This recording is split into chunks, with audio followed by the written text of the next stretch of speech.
So that catches us up to what we're looking at here, which is looking at the diversity of organisms, in particular biodiversity.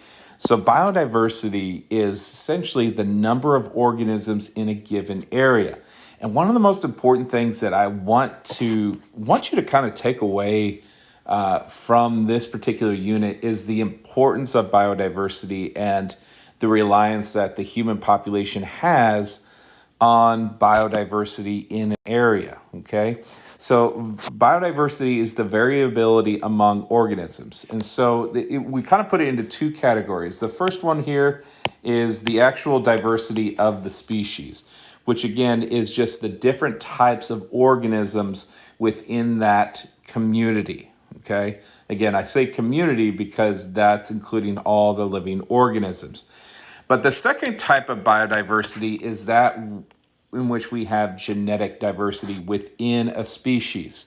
Now remember, we get genetic diversity by many different ways, so please add this to your notes. The first one, again, is mutations, is a way in which we get a lot of genetic diversity.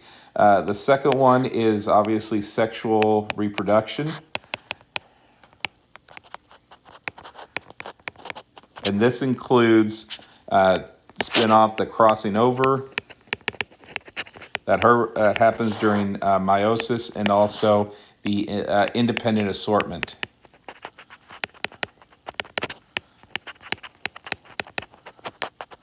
Of the chromosomes, okay?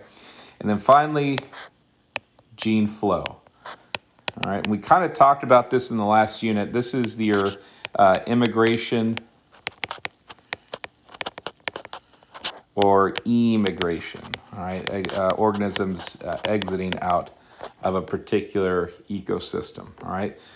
But either way, as we've learned about, the more genetic diversity a population has, the better apt it's going to be able to handle a change in the environment. So let's take a look at this a little bit more. So again, we've kind of already answered this. How is genetic variation created? Again, that is going in through mutations, through sexual reproduction, through crossing over, what we just put. Now, why is genetic variation important? Again, this is so that the species or the population has a higher chance of survival in changing conditions.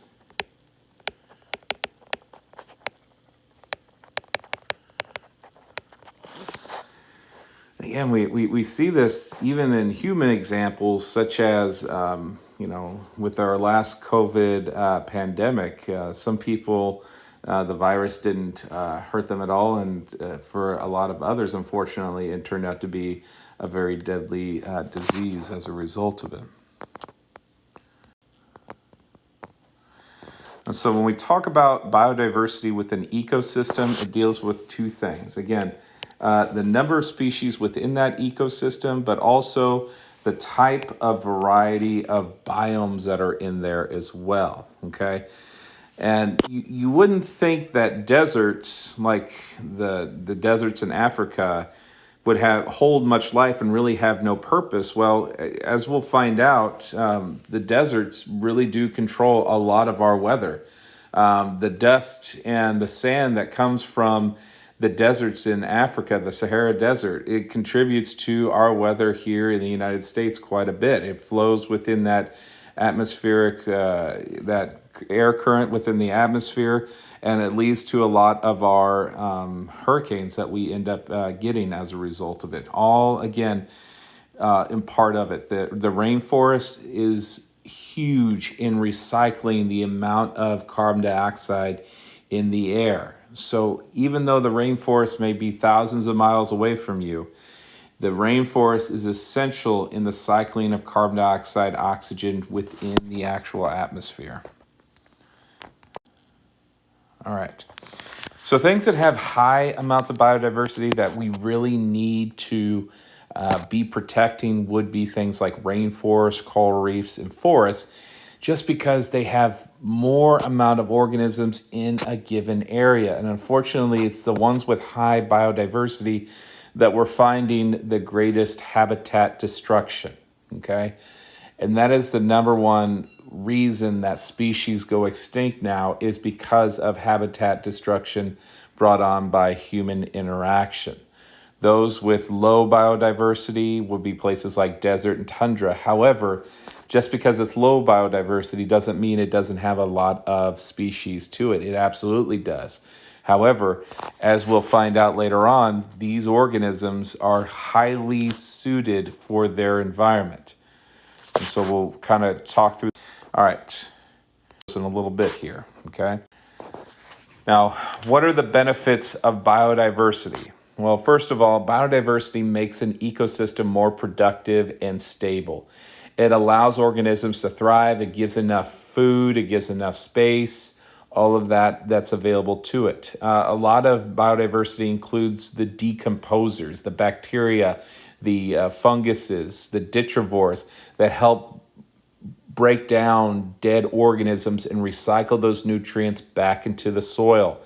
The more plant life, better it's able to withstand greater amounts of rainfall, wind, etc. If you've learned anything in history about the Great Dust Bowl that occurred in the United States back in the 1930s, you're going to see a lot of it was done because of poor farming practices, where they leveled the land and the topsoil just blew away. And without any kind of trees or anything holding that soil down, all of that nutrient soil just ended up blowing into the air, causing that dust bowl. And it ended up having a huge impact on life for a few years because of it.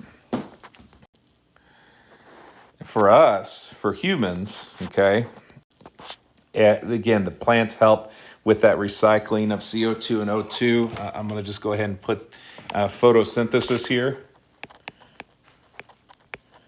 which is huge in this particular case. Obviously, we are both plant and animal eaters, so food for us.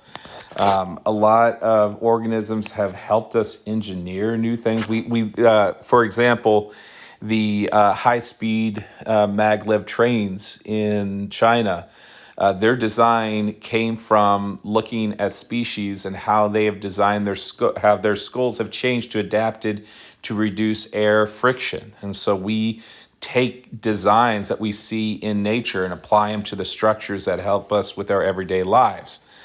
And big thing is also medicines. A lot of our medicines, our antibiotics, are all plant-based. Our antibiotics are fungal-based. They come from a fungus that is known to destroy bacteria, okay? So there's a lot of information here, and we're gonna, in the next couple of days, we're gonna be doing a lab in which we take a look at biodiversity and how that impacts the environment around it, okay? So once you're done with this, go ahead and start working on the pre-lab for the biodiversity lab. Thank you.